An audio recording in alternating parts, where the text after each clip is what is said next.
I knew we couldn't trust her kind in this house. Eleanor Whitmore's voice sliced through the marble foyer like a blade dipped in poison.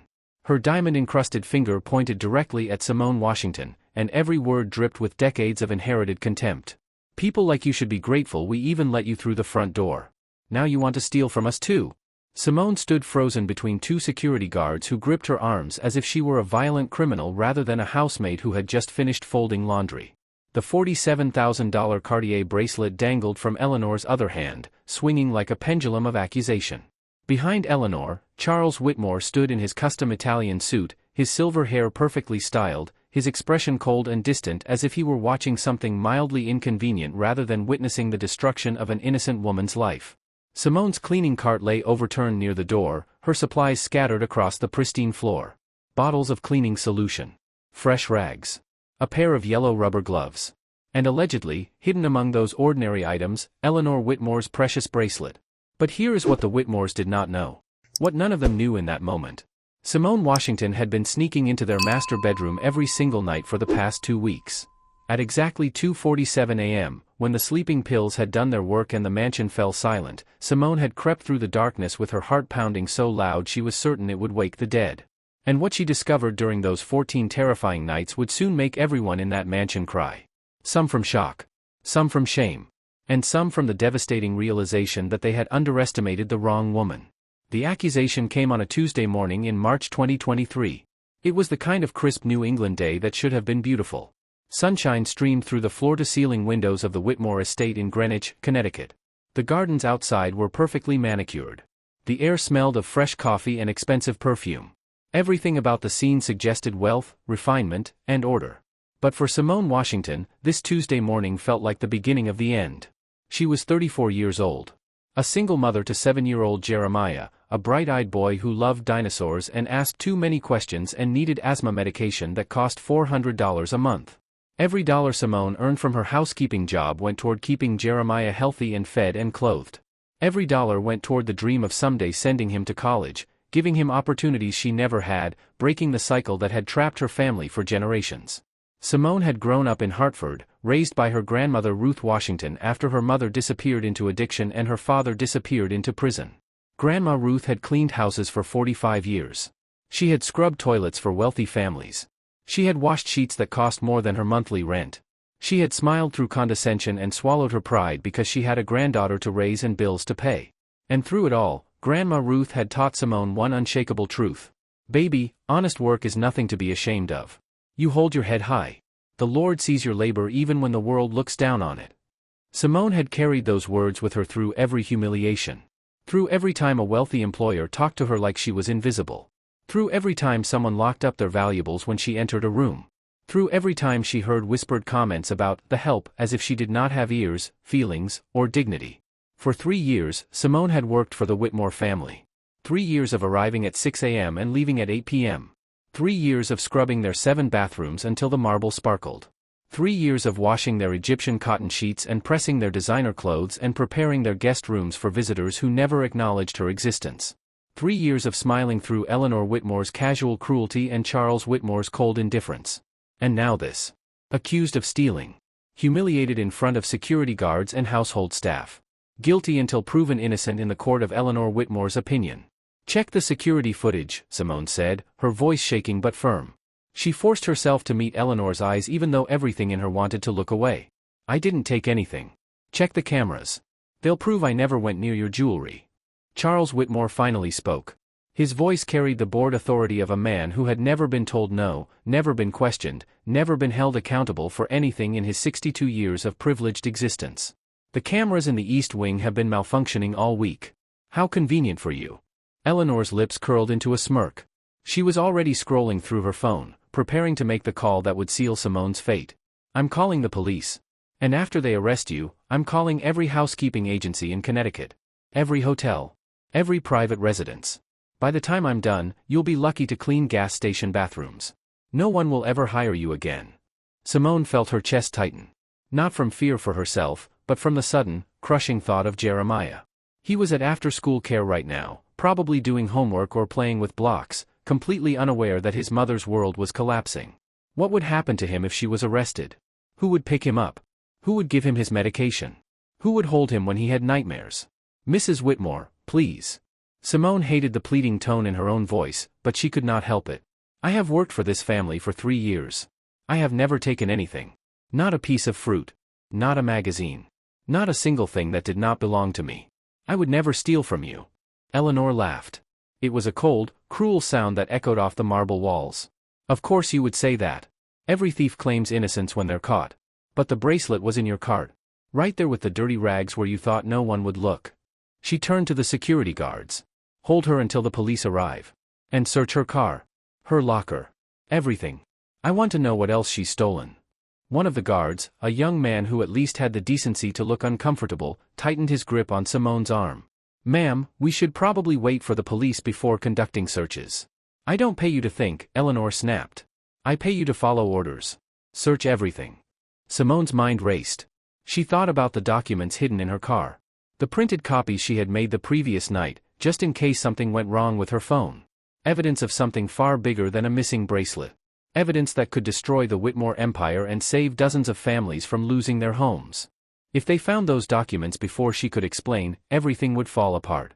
Not just for her, but for all those families counting on her. For her cousin Denise and her 2 kids. For Mr. Johnson who had lived in his apartment for 40 years. For every person Charles Whitmore was trying to force onto the streets so he could build luxury condos on their graves. Simone had to think fast. She had to buy time. I have the right to make a phone call, she said, surprised by the steadiness in her voice. Before you search anything, I have the right to contact an attorney. Eleanor rolled her eyes. An attorney? With what money? The only thing in your bank account is the paycheck we gave you. She stepped closer, lowering her voice to a venomous whisper that only Simone could hear. Know your place. People like you don't get attorneys. People like you don't get justice. People like you get exactly what we decide you get. And right now, I've decided you get nothing but a jail cell and a ruined life. Simone felt something shift inside her. The fear did not disappear, but something else rose up alongside it. Something her grandmother had planted in her years ago. A quiet, stubborn fire that refused to be extinguished. Eleanor Whitmore thought she was dealing with a scared, powerless woman who would crumble under pressure. Eleanor had no idea who she was really dealing with. The police arrived 20 minutes later. 2 officers from the Greenwich Police Department stepped into the foyer, their eyes widening slightly at the sheer opulence of their surroundings. Officer Daniels, a middle-aged man with a weathered face, took the lead. His partner, Officer Chen, hung back and observed. We received a report of a theft, Officer Daniels said, his notebook already open. Can someone tell me what happened here? Eleanor launched into her version of events. The missing bracelet. The suspicious housemaid. The convenient discovery. She painted Simone as a calculating criminal who had been stealing from them for months, maybe years. We trusted her in our home, Eleanor said, dabbing at eyes that produced no tears. We treated her like family. And this is how she repays us. Simone almost laughed at the absurdity. Treated like family? Eleanor had never once asked Simone about her life, her son, her dreams. Eleanor had never said please or thank you. Eleanor had never even looked Simone in the eye until today, and now she was pretending they had some kind of bond? But Simone stayed silent. She remembered what Jessica Chen, the legal aid attorney, had told her. If anything goes wrong, say as little as possible until I get there. Don't argue. Don't explain. Just wait. Officer Daniels turned to Simone. Ma'am, do you have anything to say? I didn't steal the bracelet, Simone said calmly. I would like to make a phone call to my attorney. That is my right. Attorney? Eleanor scoffed. See? She's already lawyering up. Guilty as sin. Officer Daniels ignored Eleanor and nodded at Simone. You can make your call. But we will need to search your belongings as part of the investigation. Simone's heart hammered as she pulled out her phone. She stepped to the side, the security guard still hovering nearby, and dialed Jessica Chen's number. The attorney answered on the second ring. Simone spoke quietly and quickly. They're arresting me. Eleanor planted a bracelet in my cart. Whatever happens to me, the files are in my cloud. Everything is there. You have the login information. Whatever they do to me, Jessica, use it. Save those families. Promise me. Simone, listen to me carefully. Jessica's voice was urgent but controlled. Do not say anything else to the police. I am on my way with someone you need to meet. Just hold on. Whatever they accuse you of, do not react. Do not explain. Just wait. We are coming. The call ended. Simone slipped her phone back into her pocket, feeling the weight of the small USB drive she had hidden there that morning. A backup of everything. Insurance against the worst-case scenario. Officer Daniels and his partner began their search. Simone's car. Her locker in the staff room. Her purse. Every pocket, every compartment, every possible hiding place. They found no other jewelry. No hidden cash. No evidence of any theft whatsoever. But they did find the documents. Officer Daniels held up the folder of printed papers, his brow furrowing as he scanned the first page. Emails. Contracts. Correspondence about something called the Bridgeport Displacement Project. "Ma'am," he said slowly, looking up at Simone with a sharp, questioning gaze. "Where did you get these?" Before Simone could answer, before she could explain, before anyone could stop what was about to happen, a voice cut through the foyer like a lightning bolt. "She got them from me." Everyone turned toward the grand staircase. And there, still dressed in her Yale pajamas with her hair uncombed and her face streaked with tears, stood Victoria Whitmore. The billionaire's daughter. And she was about to change everything. Victoria Whitmore descended the staircase with the deliberate calm of someone who had just made a decision that could never be undone. She was 19 years old, home from Yale for spring break, and until this moment, she had been nothing but a shadow in her parents' empire. The quiet daughter. The obedient daughter. The daughter who studied hard and stayed out of the way and pretended not to notice the cruelty that funded her tuition. But something had changed in Victoria over the past few months. Something had cracked open inside her, and the person who emerged from that crack was not the docile girl her parents expected. Eleanor Whitmore's face cycled through several emotions in rapid succession. Confusion. Shock. Fury. And finally, something that looked almost like fear. "Victoria? What are you doing down here? Go back to your room. This doesn't concern you." Victoria reached the bottom of the stairs and walked past her mother without a glance. She stopped directly in front of Officer Daniels, positioning herself between the police and Simone. "Actually, Mother, this concerns me more than anyone in this room." Charles Whitmore stepped forward, his jaw tight. "Victoria, I don't know what you think you're doing, but this is not the time for." "For what, Dad? For the truth?" Victoria's voice cracked, but she did not stop. "Simone Washington did not steal that bracelet. She didn't steal anything. My mother planted it in her cleaning cart this morning at 6:47 a.m. I watched her do it from the upstairs landing. I have video on my phone if the officers need to see it." The silence that followed was absolute. Even the grandfather clock in the corner seemed to stop ticking. Eleanor's face went white. "That's absurd. That's absolutely absurd. Victoria, I don't know what has gotten into you, but you are making a terrible mistake. Think about what you're saying. Think about your family." "I am thinking about family." Victoria pulled her phone from her pocket and turned it toward Officer Daniels. On the screen, slightly grainy but unmistakable, was video footage of Eleanor Whitmore tiptoeing toward Simone's cleaning cart, looking around to make sure no one was watching, and carefully placing something among the supplies. Officer Chin leaned in to look at the video. His expression shifted from neutral to deeply troubled. "Ma'am," he said to Eleanor, "is that you in this video?" Eleanor sputtered. "That's been edited. Fabricated. My daughter has clearly been manipulated by this woman, and I will not stand here and... There's more." Victoria's voice grew stronger. "Simone didn't break into the safe in your bedroom. I gave her the combination. I asked her to document what Dad has been doing to those families in Bridgeport. She didn't want to. She was terrified of losing her job. Terrified of what you would do to her. Terrified of losing her son. But I convinced her because those families deserve better than what Dad is doing to them." Charles Whitmore's face had gone from pale to a dangerous shade of red.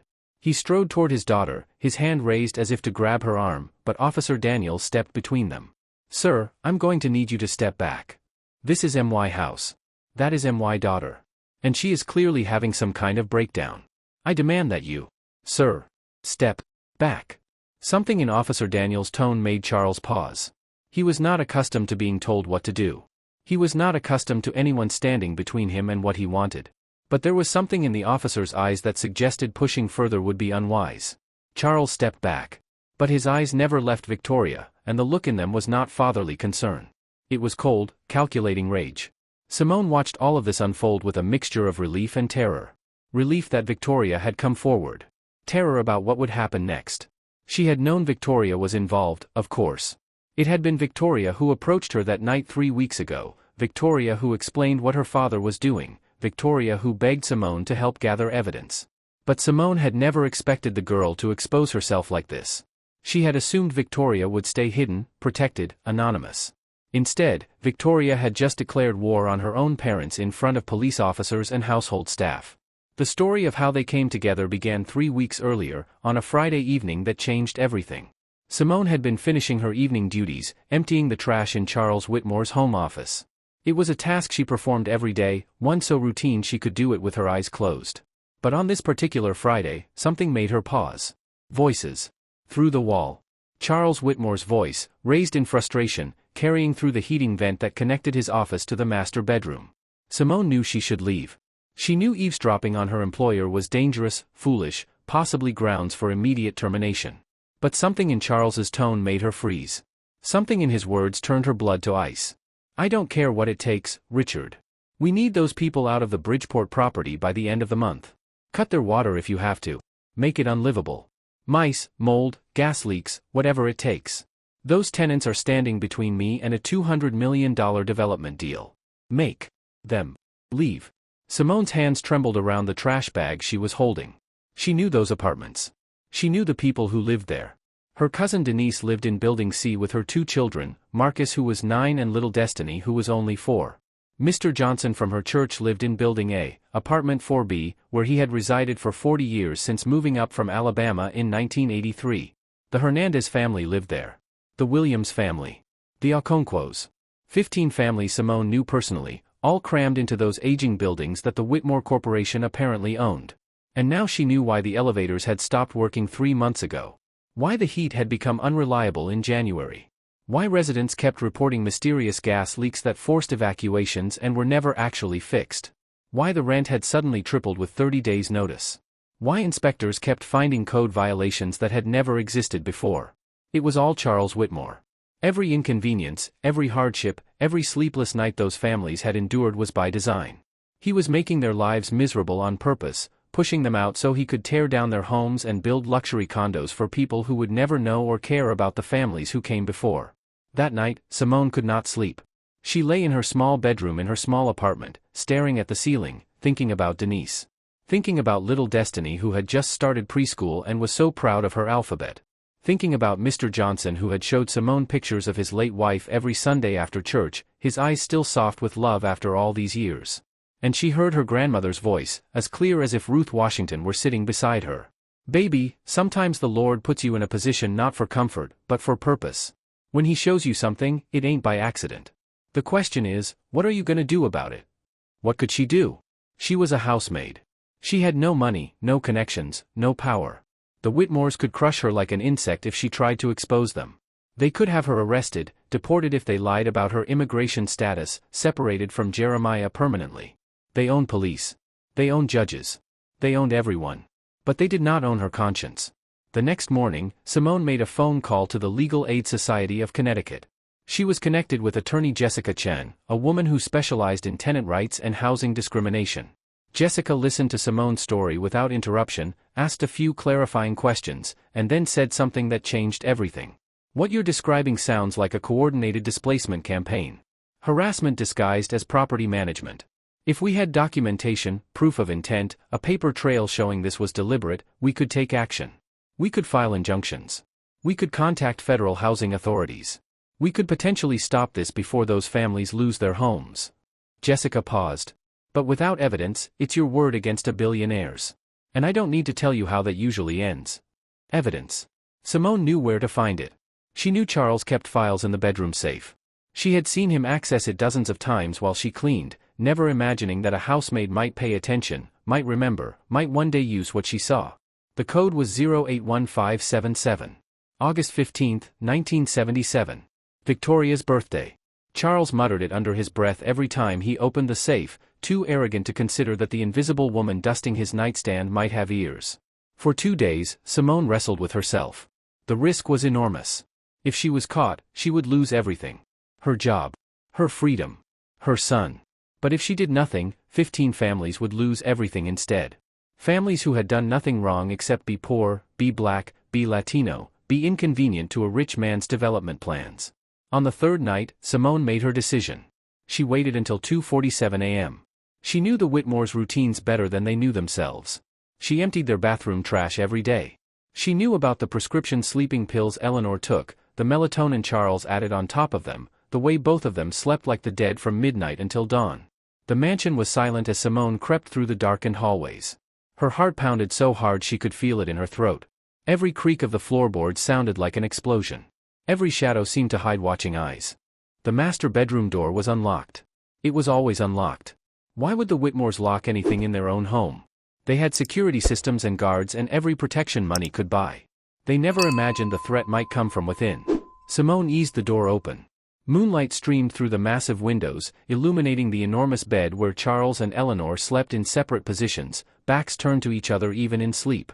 Their breathing was slow, steady, undisturbed. The safe was in the closet. Simone had seen Charles access it 100 times. She moved silently across the plush carpet, her bare feet making no sound, and entered the walk-in closet that was larger than her entire apartment. The safe was behind Eleanor's evening gowns. Simone pushed aside layers of silk and satin, each dress probably worth more than her monthly salary, and found the metal door. Her fingers trembled as she entered the code. 0-8-1-5-7-7. The safe clicked open. Inside were stacks of documents. Folders labeled with property addresses. Correspondence printed on expensive letterhead. USB drives. External hard drives. Everything a man might need to track his various enterprises and schemes. Simone pulled out her phone and began taking pictures. That first night, she photographed everything related to the Bridgeport property. Emails discussing displacement strategies. Memos about encouraging tenant turnover. Texts between Charles and his property manager about expediting condemnation orders through contacts at City Hall. A spreadsheet listing each tenant with notes about their vulnerability level and likelihood of resistance. Simone's hands shook so badly she had to stop several times to steady herself. The things she was reading made her sick. Charles Whitmore did not see those families as people. He saw them as obstacles. Numbers on a spreadsheet. Problems to be eliminated. She photographed for nearly an hour before closing the safe, returning to her position in the servants' quarters, and lying awake until dawn. The second night was easier. The third night, easier still. By the fourth night, Simone had developed a routine. Wait until 2:47. Check that the Whitmores were asleep. Enter. Photograph. Exit.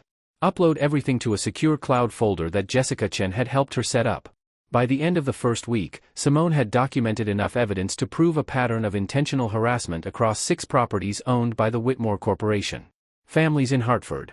Families in New Haven. Families in Stamford.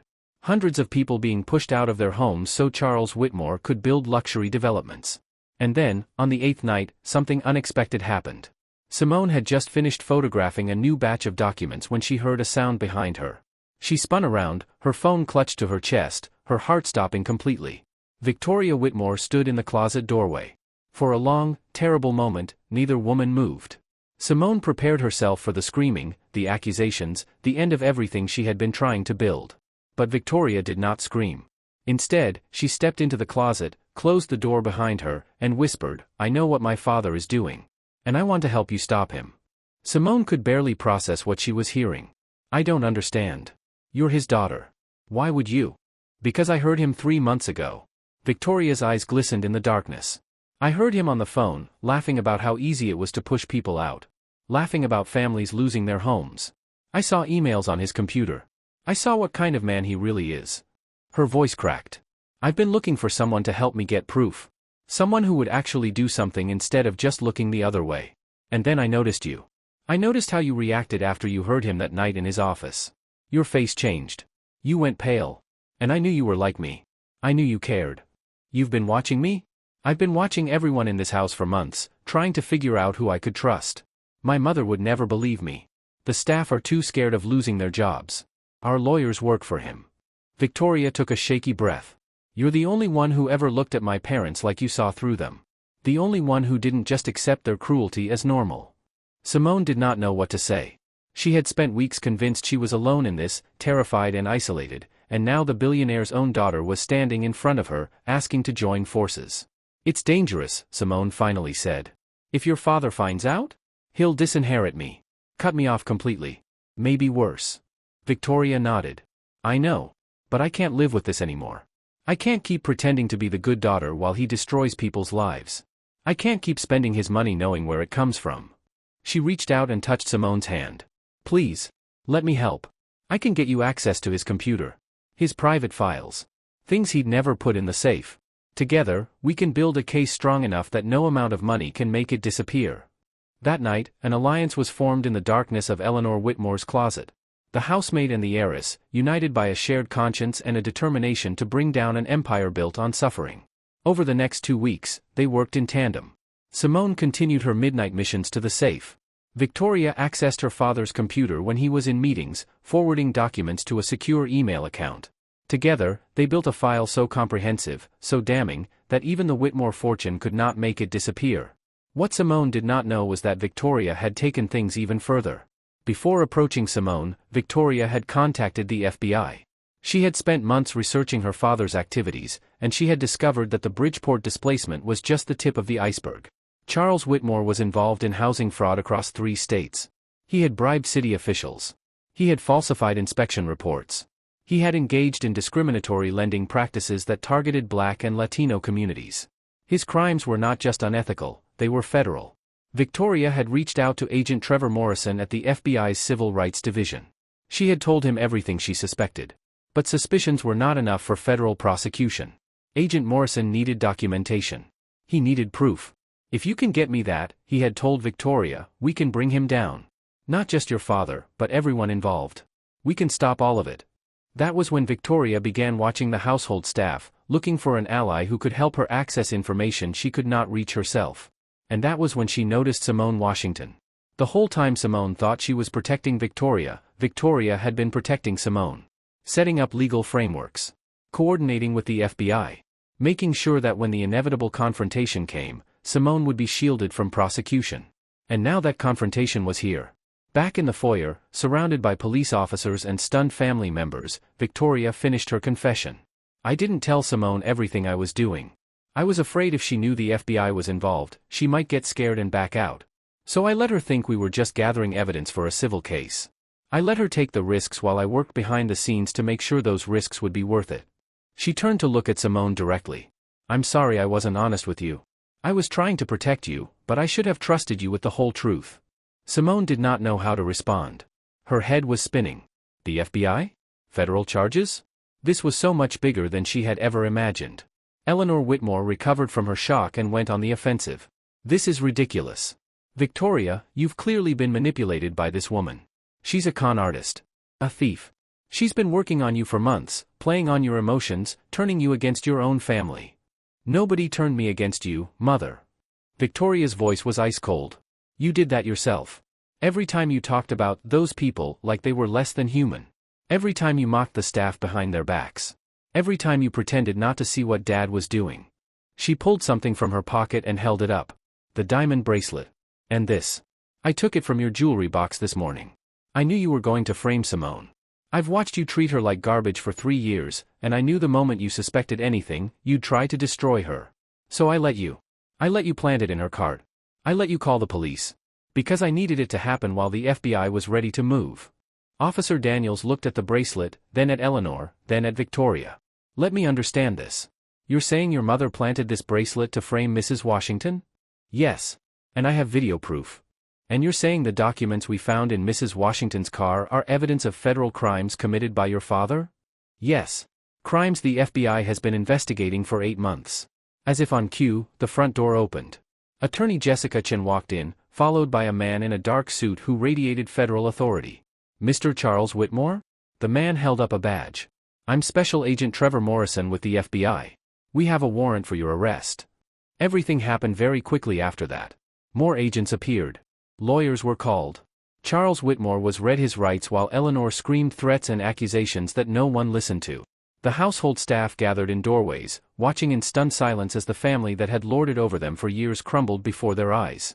And through it all, Simone stood beside Victoria, still trying to process the enormity of what had just happened. She had walked into that billionaire's bedroom expecting to find evidence of housing fraud. She had found that, and so much more. She had found a partner in the most unlikely place. She had found the strength to keep going when every instinct told her to run. She had found the courage to stand firm when the most powerful people she knew tried to destroy her. And now, watching Charles Whitmore being led away in handcuffs, Simone felt something she had not allowed herself to feel in a very long time. Hope. Hope that justice might actually be possible. Hope that the families in Bridgeport might keep their homes. Hope that sometimes, against all odds, the underdog wins. The hours following Charles Whitmore's arrest were a blur of activity that Simone could barely process. FBI agents swarmed the estate like ants on a fallen piece of fruit.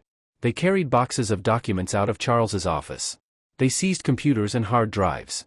They photographed every corner of the mansion as if it were a crime scene, which Simone supposed it was.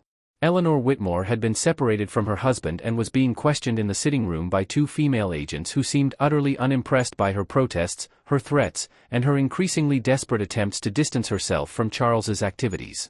Simone could hear Eleanor's voice rising and falling through the walls, shifting from outrage to denial to something that sounded almost like pleading. It was a remarkable thing to witness. The woman who had called Simone a thief, who had threatened to destroy her life, who had spoken to her with such casual cruelty for 3 years, was now the one being interrogated. The one whose freedom hung in the balance. The one who had to answer for her actions instead of simply inflicting consequences on others. Simone sat in the kitchen, a cup of tea growing cold in her hands, trying to make sense of everything that had happened. Jessica Chen sat beside her, explaining the legal situation in terms Simone could understand. "You're not facing any charges," Jessica said firmly. "Victoria documented everything. She created a legal framework that protects you as a whistleblower. The information you gathered was obtained in service of exposing federal crimes, and you were working in coordination with someone who had already established contact with law enforcement. It's not a perfect situation legally, but the FBI has no interest in prosecuting you. You're a witness, not a suspect." Simone nodded slowly. "And the families? In Bridgeport? What happens to them?" "That's the best part." Jessica allowed herself a small smile. "Agent Morrison told me they're already moving to freeze all of Whitmore Corporation's pending real estate transactions. The displacement campaign is over. Those families are staying in their homes. And based on the evidence you gathered, they'll likely have grounds for a civil lawsuit that could result in significant damages." Simone thought of Denise. Of little Destiny and Marcus. Of Mr. Johnson in apartment 4B. They were safe. They were going to be okay. The tears came before she could stop them. Weeks of fear and tension and sleepless nights came pouring out in a flood of relief that she could not contain. Jessica put a hand on her shoulder and said nothing, simply letting Simone release everything she had been holding inside. When the tears finally subsided, Simone wiped her face and took a deep breath. "What happens now? Now we wait. The FBI will build their case. There will be grand jury proceedings, indictments, eventually a trial. You'll probably be called to testify. Victoria definitely will. It's going to be a long process, but the outcome is almost certain. Charles Whitmore is going to prison for a very long time. And Eleanor?" Jessica's expression hardened. "She's claiming she didn't know anything about Charles's business dealings. But Victoria's evidence suggests otherwise. There are emails with Eleanor's name on them. Memos she was copied on. She may not have been the mastermind, but she was complicit. Agent Morrison thinks she'll face charges too, though probably less severe than her husband's." Simone thought about Eleanor's words that morning. "Know your place. People like you should be grateful." The casual venom. The absolute certainty that she was untouchable. "Good," Simone said quietly. "She should face consequences too." Victoria appeared in the kitchen doorway. She looked exhausted, her eyes red from crying, her Yale pajamas wrinkled and disheveled. But there was something different about her posture. Something stronger. As if the weight she had been carrying for months had finally been lifted. "Can I talk to Simone alone?" Victoria asked Jessica. "Just for a few minutes?" Jessica looked at Simone, who nodded. The attorney gathered her things and stepped out, leaving the two women who had brought down an empire sitting across from each other at the kitchen table. For a long moment, neither spoke. The silence between them was not uncomfortable, but it was heavy with everything that had happened and everything that remained unsaid. Finally, Victoria broke the silence. "I owe you an apology." Simone shook her head. "You don't owe me anything. You saved my life today. If you hadn't come forward when you did, your mother would have had me arrested. I would have lost Jeremiah. Everything I worked for would have been destroyed. But I put you in danger in the first place." Victoria's voice cracked. "I asked you to take risks I wasn't willing to take myself. I let you sneak into that bedroom night after night while I stayed safe in my room. I used you. You were protecting me," Simone said gently. "You said so yourself. You were building a legal framework, making sure I would be shielded when everything came out. That's not using someone. That's having their back." Victoria's eyes filled with tears again. "My whole life, I've had everything handed to me. The best schools. The best clothes. The best everything. And I never questioned where it came from. I never asked what my father was doing to afford all of it. She looked around the kitchen, at the marble countertops and professional appliances, at the wealth that surrounded her. This house was built on suffering. On families losing their homes. On people like you being treated like we were better than them when the truth is, we're so much worse. Simone reached across the table and took Victoria's hand. You're not your parents. What you did today proved that. You could have stayed quiet. You could have protected your inheritance, your position, your comfortable life. But you chose to do the right thing, even though it cost you everything. I haven't lost everything yet. Victoria managed a weak smile. Just my family. My future inheritance. Probably most of my friends once word gets out about what my father did. But I still have my education. I still have my conscience. And I still have. She hesitated. I was hoping I might still have you. As a friend, I mean. If that's not too strange, given everything. Simone squeezed Victoria's hand. After what we've been through together? I think we're way past being strangers. The bond that formed between them in that kitchen was unlike anything either woman had experienced before. They came from different worlds, different backgrounds, different sides of the invisible line that divided the wealthy from the working class. But they had discovered something that transcended all of those differences, a shared commitment to justice, a shared refusal to look the other way, and a shared courage that neither had known they possessed. Over the following days, as the FBI investigation intensified and the media began circling the story like sharks scenting blood, Simone and Victoria leaned on each other in ways neither had anticipated. Victoria had no one else. Her father was in custody, awaiting arraignment. Her mother was under house arrest, forbidden from contacting anyone involved in the case. Her extended family had distanced themselves immediately, terrified of being associated with the scandal. Her friends from Yale had stopped returning her calls. The people she had grown up with, the people she had trusted, had abandoned her the moment she became inconvenient. Simone, on the other hand, had community. She had her church family, who rallied around her with food and prayers and offers of support. She had Denise and the other families from Bridgeport, who called her a hero and meant it. She had Jessica Chen and the legal aid team, who treated her with respect and gratitude. She had Jeremiah, who did not fully understand what was happening but knew that his mother had done something important and brave. And so Simone did something that would have seemed impossible just a week earlier. She invited Victoria Whitmore into her world.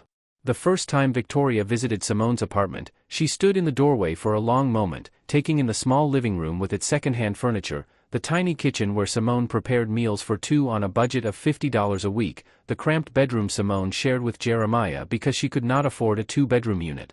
It's not much, Simone said, suddenly self-conscious. I know it's not what you're used to. Victoria shook her head slowly. It's perfect. It's real.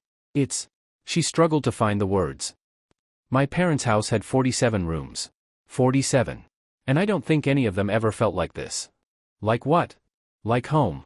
Jeremiah emerged from the bedroom, clutching his favorite dinosaur toy. He looked up at Victoria with the unfiltered curiosity of a 7-year-old. Who are you? Victoria crouched down to his level. I'm Victoria. I'm a friend of your mom's. She's told me a lot about you. You like dinosaurs, right?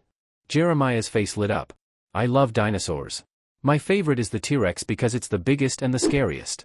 But my mom says the velociraptor was actually smarter. Your mom is right. Velociraptors were brilliant hunters. They worked in packs and used strategy to catch their prey. Victoria smiled. I did a project on them in 7th grade. Within minutes, Jeremiah was showing Victoria his entire dinosaur collection, explaining the characteristics of each species in exhaustive detail while Victoria listened with genuine interest. Simone watched from the kitchen doorway, marveling at how naturally the billionaire's daughter connected with her son. Maybe, she thought, some people were just born good. Maybe some people could rise above the poison of their upbringing and become something better than what they came from. The media storm hit 3 days after Charles Whitmore's arrest. News outlets across the country picked up the story. A billionaire tech mogul accused of housing fraud and discrimination. Families systematically pushed out of their homes to make way for luxury developments. And at the center of it all, the 2 women who had brought him down, a housemaid and his own daughter. Journalists camped outside Simone's apartment building. They called her phone. They reached out to everyone she had ever known, looking for quotes, for background, for anything that could add color to the story. Black Maid takes down billionaire boss, screamed one headline. Daughter betrays tycoon father, TO save families, declared another.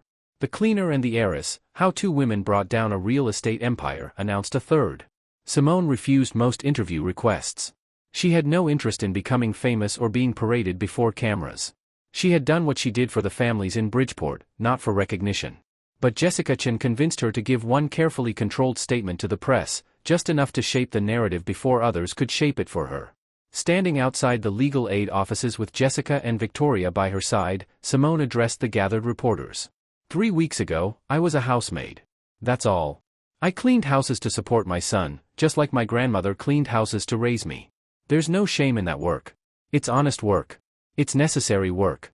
But I want to be clear about something. I didn't do this to become a hero.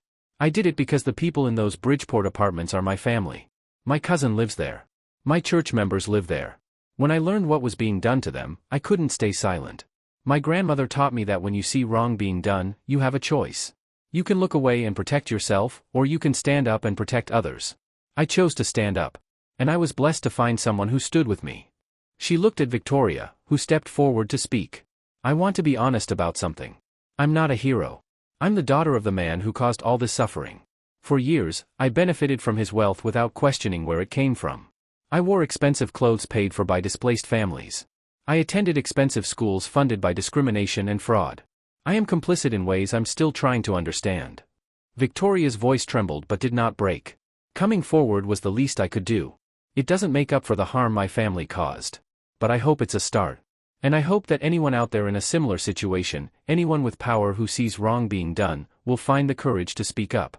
Because silence is complicity. And complicity is a choice. The statement went viral. Within hours, it had been shared hundreds of thousands of times. Messages of support poured in from across the country, from people who had faced similar injustices, from families who had been pushed out of their homes, from communities that had been targeted by predatory developers. And mixed in with the support were offers. Job offers for Simone. Scholarship offers for Victoria. Speaking engagement requests. Book deal inquiries. The world, it seemed, was hungry for stories of ordinary people standing up to power. But amid all the chaos, one thing remained constant: the bond between Simone and Victoria grew stronger every day. They talked for hours about their childhoods, their dreams, their fears. Victoria confessed that she had always felt suffocated by her parents' expectations, always known something was wrong but never had the courage to confront it.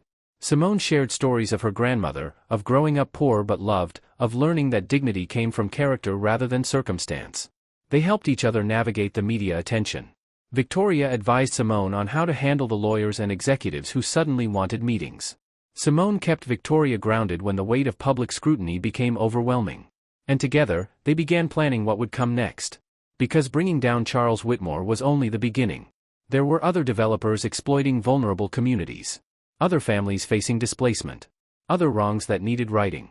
What had started as a desperate attempt to save a single apartment building was becoming something much larger. A movement. A mission. A purpose. Jessica Chen called them into her office 2 weeks after the arrest. She had news. The FBI has finished their preliminary investigation. Charles is facing 47 counts of housing fraud, 94 counts of civil rights violations, and multiple RICO charges. They're estimating a sentence of 30 to 50 years if he's convicted on all counts. Simone felt the weight of those numbers. 30 to 50 years. Charles Whitmore would likely die in prison. And Eleanor? She's been charged as an accessory. Looking at 5 to 10 years. Her lawyers are trying to negotiate a plea deal, but the FBI isn't inclined to be generous.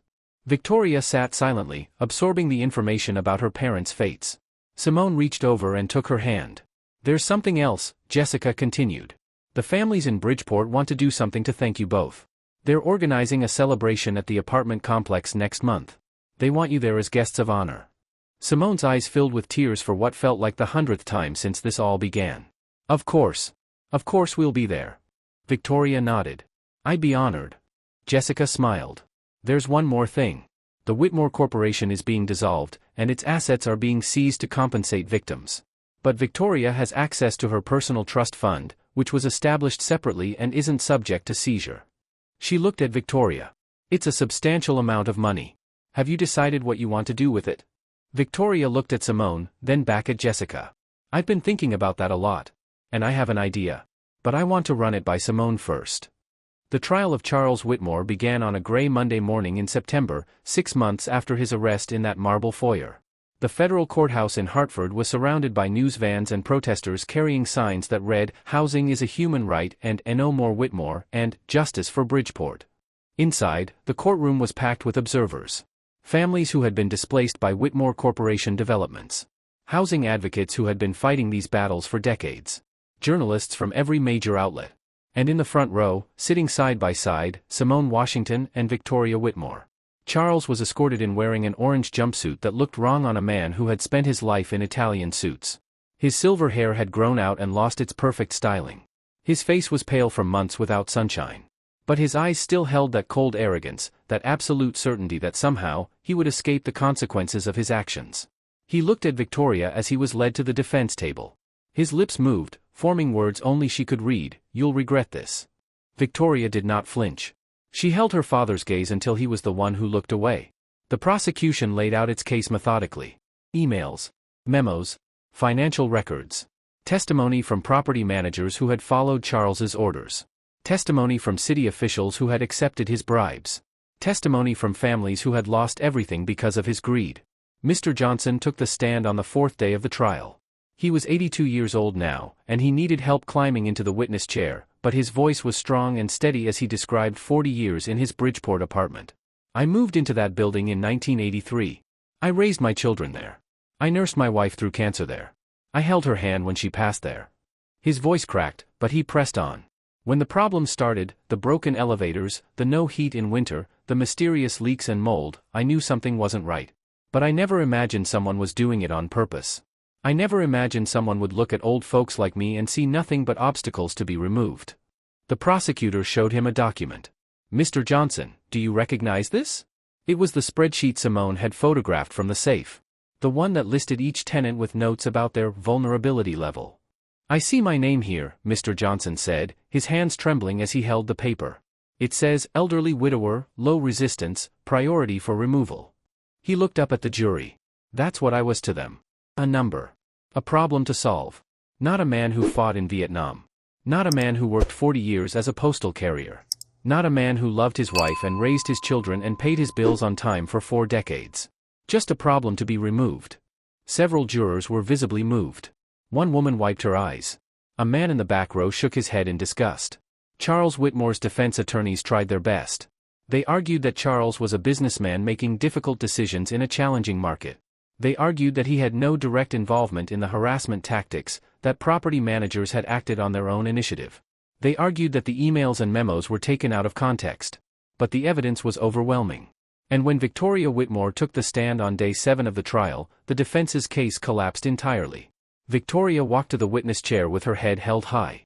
She had spent weeks preparing for this moment with the prosecutors, rehearsing her testimony until she could deliver it without breaking down. "Please state your name for the record." "Victoria Eleanor Whitmore." "And what is your relationship to the defendant?" "He's my father." A murmur rippled through the courtroom. Everyone knew this, of course, but hearing it stated so plainly brought the weight of the situation into sharp focus. A daughter testifying against her own father. A family destroyed by the very wealth that should have bound them together. The prosecutor walked Victoria through her story. How she had overheard her father's phone calls. How she had discovered the emails on his computer. How she had contacted the FBI and then recruited Simone to help gather evidence. "Miss Whitmore, was there ever a moment when you considered staying silent? When you thought about protecting your family instead of exposing them?" Victoria nodded slowly. "Every day. Every single day I struggled with it. These are my parents. The people who raised me. The people who paid for my education and my clothes and every privilege I've ever known. Part of me wanted to pretend I hadn't seen anything. Part of me wanted to believe there was some explanation, some justification for what they were doing." "What changed your mind?" Victoria looked at Simone in the front row. "I watched my mother treat the household staff like they were subhuman. I watched my father laugh about families losing their homes. And I realized that blood doesn't make someone family. Character does. Actions do. The people in those Bridgeport apartments, people I had never met, they deserved better than what my parents were doing to them. Simone Washington, who cleaned our bathrooms and washed our sheets and endured my mother's cruelty with grace and dignity, she deserved better than being framed for a crime she didn't commit." Victoria's voice grew stronger. "I couldn't protect my parents' secrets anymore. Because protecting them meant destroying innocent people. And I wasn't willing to do that. Not for them. Not for anyone." The defense attorney's cross-examination was brutal. He attacked Victoria's credibility, suggested she was a troubled young woman acting out against her parents, implied she had been manipulated by outside forces. Isn't it true, Miss Whitmore, that you've always had a difficult relationship with your parents? That you've resented their success and their expectations of you? Victoria remained calm. I've had a complicated relationship with them, yes. But my testimony isn't about resentment. It's about the truth. The truth? Or your version of the truth? Isn't it possible you've misinterpreted what you saw and heard? No. Victoria's voice was firm. There's no misinterpreting an email that calls elderly tenants roaches to be exterminated. There's no misinterpreting a memo that instructs property managers to make conditions unlivable so families will leave. There's no misinterpreting my mother planting a diamond bracelet in a housemaid's cart to frame her for theft. I know what I saw. I know what I heard. And I know what my parents are. The defense attorney had no further questions. Simone took the stand on day 9. Unlike Victoria, she had never spoken in a courtroom before. She had never been the center of so much attention. But as she settled into the witness chair and looked out at the sea of faces, she felt her grandmother's presence beside her. Baby, you tell the truth. That's all you ever have to do. Tell the truth and let God handle the rest. The prosecutor began gently, establishing Simone's background. Her childhood in Hartford. Her grandmother who raised her. Her son Jeremiah. Her years of working as a housemaid. Mrs. Washington, can you describe your working conditions at the Whitmore estate? Simone took a deep breath. I worked there for 3 years. 6 days a week, 14 hours a day sometimes. I cleaned every room in that house. I washed their clothes, made their beds, scrubbed their bathrooms. I did everything that was asked of me and more. How were you treated by the Whitmores? Mr. Whitmore barely acknowledged I existed. I was invisible to him. Just another piece of furniture to be ignored. Simone paused. Mrs. Whitmore was different. She noticed me. She noticed me so she could remind me how beneath her I was. She made comments about my hair, my clothes, my background. She talked about people like me as if I wasn't standing right there. She called me lazy and stupid and dishonest, even though I never gave her any reason to think those things. And yet you continued working for them? I had a son to feed. Medication to buy. Rent to pay. I didn't have the luxury of quitting because my employer was cruel. Most people like me don't have that luxury. We endure what we have to endure because the alternative is worse. The prosecutor walked Simone through the night she overheard Charles's phone call. The decision to gather evidence. The terrifying midnight trips to the bedroom safe. The alliance with Victoria. Mrs. Washington, you were taking an enormous risk. You could have been arrested. You could have lost your son. Why did you do it? Simone looked directly at the jury. Because my cousin lives in those apartments. Because my church members live there. Because Mr. Johnson, who's been like a grandfather to me, has lived there for 40 years. Her voice caught, but she pushed through. When you learn that someone is hurting your family, your community, your people, you have a choice. You can protect yourself and let the hurt continue. Or you can stand up and try to stop it. I chose to stand up. It was the scariest thing I've ever done in my life. But I would do it again without hesitation. Why? Because some things are more important than fear. Because my grandmother taught me that justice doesn't happen by itself. Someone has to fight for it. Someone has to be willing to sacrifice. And if everyone waits for someone else to take that risk, the wrong just keeps winning. Simone's eyes glistened. I couldn't let wrong win. Not this time. Not against those families. The defense attorney approached Simone with a skeptical expression. Mrs. Washington, you admit to entering your employer's bedroom without permission. You admit to accessing their private safe. You admit to photographing confidential documents. Isn't that theft? Isn't that breaking and entering? Simone met his gaze evenly. I admit to everything I did. I'm not hiding from it. But I didn't do it for money or personal gain. I did it to expose crimes that were destroying innocent people's lives. If that makes me a criminal in your eyes, I'll accept that judgment.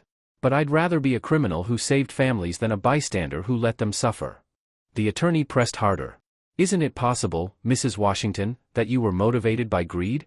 That you hoped to profit from exposing your employers? I haven't received a penny for any of this. I'm not writing a book. I'm not selling my story. I'm here because the prosecutor asked me to testify, and I believe in telling the truth. Simone leaned forward slightly. You know what I got out of this? I got to keep my job for a few more weeks before everything fell apart. I got to be accused of theft by a woman who had never done an honest day's work in her life. I got to have my name dragged through the mud by people who saw me as disposable. And I got to watch families I love learn that they don't have to leave their homes. That last part? That's the only payment I wanted. And I received it. The defense attorney had no more questions. Closing arguments came on day 12. The prosecutor summarized the evidence in precise, devastating detail. 47 counts of housing fraud. 94 counts of civil rights violations. RICO charges that connected the Bridgeport displacement to a broader pattern of discriminatory practices across 3 states. Charles Whitmore believed he was above the law, the prosecutor said. He believed his money could buy immunity from consequences. He believed the families he targeted were too poor, too marginalized, too powerless to fight back. He was wrong. Because 2 women, a housemaid and his own daughter, refused to stay silent. They risked everything to expose his crimes. And now it's your job, ladies and gentlemen of the jury, to hold him accountable. To send a message that wealth does not grant permission to destroy lives. That power does not equal impunity. That justice is blind to bank accounts and social status. The defense attorney made his final appeal. Reasonable doubt. Ambiguous evidence. A successful businessman being persecuted for tough business decisions. But his words fell flat against the weight of what the jury had heard over 12 days. Deliberation took less than 6 hours. The foreperson stood and read the verdicts while the courtroom held its breath. On count 1, housing fraud, we find the defendant guilty. On count 2, housing fraud, we find the defendant guilty. On count 3, guilty, guilty, guilty. Every single count. 47 counts of housing fraud. 94 counts of civil rights violations. Every RICO charge.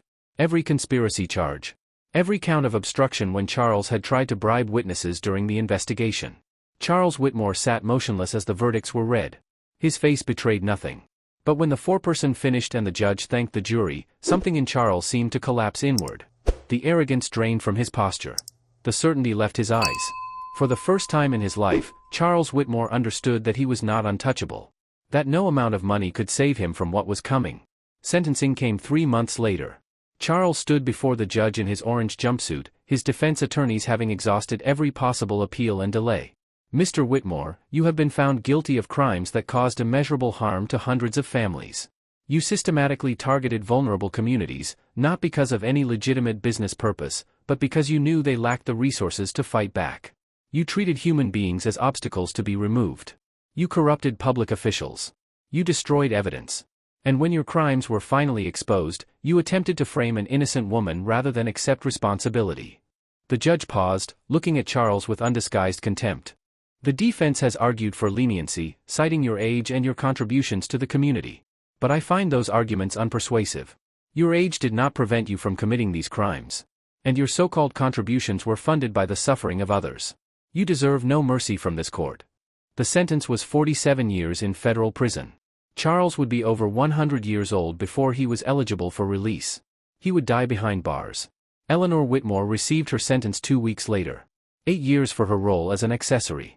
She wept as the judge read the ruling, but Simone felt no sympathy. Eleanor had shown no sympathy to anyone she considered beneath her.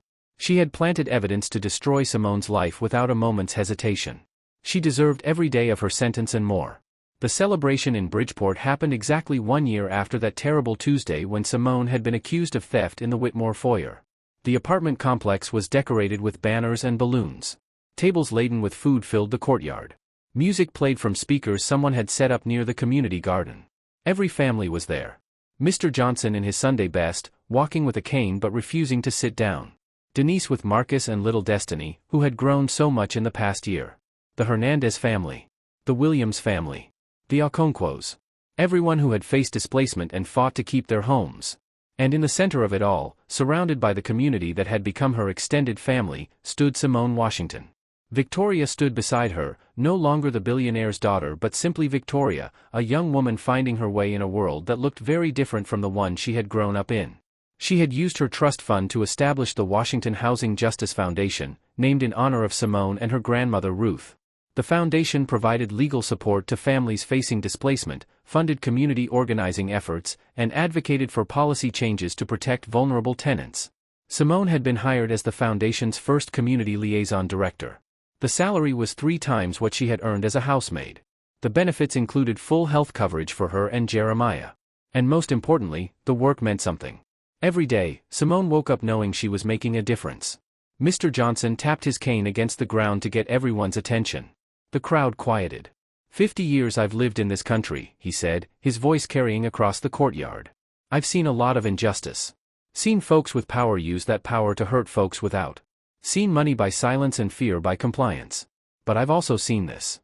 He gestured at the crowd, at the apartments that were still standing, at the families that were still together. I've seen what happens when one person refuses to look away. When one person decides that doing right matters more than staying safe. He turned to Simone. This woman here, she was just a housemaid. That's what they called her. Just a housemaid. Like that word means nothing. Like the people who keep our homes clean and our lives running don't deserve respect or dignity. But let me tell you something about this, just a housemaid. She walked into a lion's den every night for 2 weeks. She risked everything she had to protect people she barely knew. And when they tried to destroy her, she stood tall and refused to break. The crowd erupted in applause. Simone felt tears streaming down her face. Mr. Johnson continued. And this young woman here. He nodded toward Victoria. She gave up everything. Her family. Her inheritance. Her place in the world she grew up in. Because she understood that blood doesn't make you family. Character does. What you do when it's hard to do right, that's what defines you. And what she did was harder than anything most of us will ever face. More applause. Victoria wiped her eyes. So today, we celebrate, Mr. Johnson concluded. We celebrate that we're still here. We celebrate that justice won. And we celebrate the 2 women who made it possible. Simone Washington and Victoria Whitmore. May God bless them both. And may their story remind every one of us that ordinary people can do extraordinary things when they refuse to stay silent. The courtyard erupted in cheers. People rushed forward to embrace Simone and Victoria. Food was shared. Stories were told. Laughter mixed with tears of joy. And somewhere in a federal prison, Charles Whitmore sat in his cell, surrounded by concrete walls instead of marble ones, wearing orange instead of Italian suits, alone with the knowledge that everything he had built had been destroyed by the very people he had considered beneath his notice. Justice, it turned out, did not care about bank accounts or social status. It only cared about the truth. Simone stood at the podium in the community room, looking out at the faces that had become her family over the past year. Denise sat in the front row with Marcus and Destiny. Mr. Johnson had his cane propped against his chair, his eyes bright with pride. Victoria stood near the back, giving Simone the spotlight while remaining close enough to offer support.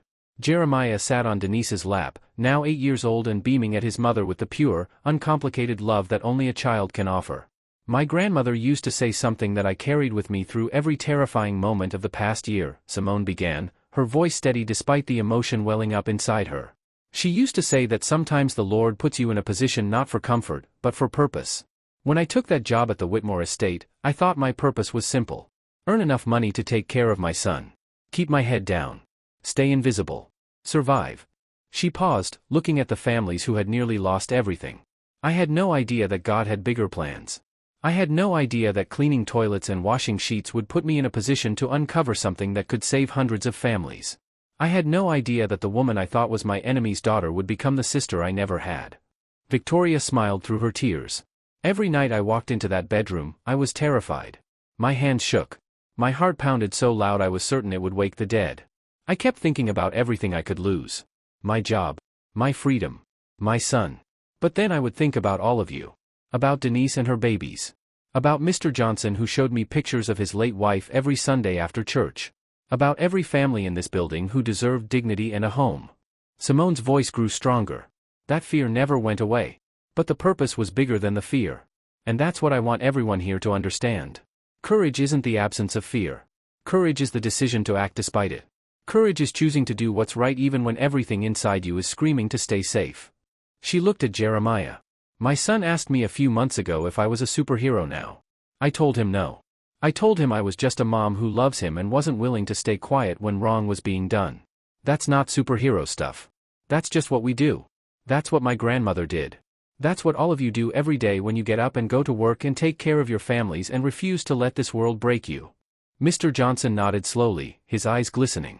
What I discovered in that billionaire's bedroom wasn't just evidence of corruption, Simone continued. I discovered something deeper. I discovered that ordinary people can do extraordinary things when they refuse to stay silent. I discovered that justice doesn't happen by itself. Someone has to fight for it. And I discovered that sometimes the person they underestimate, the one cleaning their floors and taking out their trash, is the very person who will hold them accountable for their sins. The room was silent except for the soft sounds of people crying. The Whitmore estate in Greenwich sold at auction last month. It's going to be a community center now, serving families in need.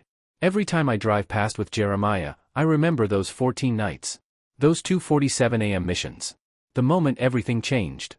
She looked around the room one final time. Some secrets are meant to be exposed. Some maids are meant to be so much more. And some stories remind us that no amount of money can protect you when the truth comes calling. So I leave you with this. Never let anyone tell you that you don't matter. Never let anyone convince you that your voice is too small to make a difference. And never, ever forget that what goes around comes around. It may take time. It may take sacrifice. But justice always finds a way. Simone stepped back from the podium as the room erupted in applause. Jeremiah broke free from Denise's lap and ran to his mother, throwing his arms around her waist. Victoria joined them, and for a moment, the three of them stood together in an embrace that symbolized everything they had overcome. Outside the window, the sun was setting over Bridgeport, painting the sky in shades of gold and crimson. The apartments that Charles Whitmore had tried to destroy still stood. The families he had dismissed as obstacles were still together. And the housemaid he had considered invisible had become a symbol of hope for communities across the nation. Simone Washington had walked into the darkness and emerged carrying light. Not because she was special. Not because she was superhuman. But because she refused to look away when looking away would have been easier. Because she chose purpose over comfort. Because she remembered her grandmother's words and lived them out in the most dangerous moments of her life. And now, standing in a room full of people who owed their homes to her courage, Simone finally understood what her grandmother had known all along. The position was never about the job. It was never about the paycheck. It was about being exactly where you needed to be to do exactly what needed to be done. Some people are put in positions of power to exploit the vulnerable. But others are put in positions of service to protect them. Simone Washington had been a housemaid. Now she was so much more. And her story was just beginning.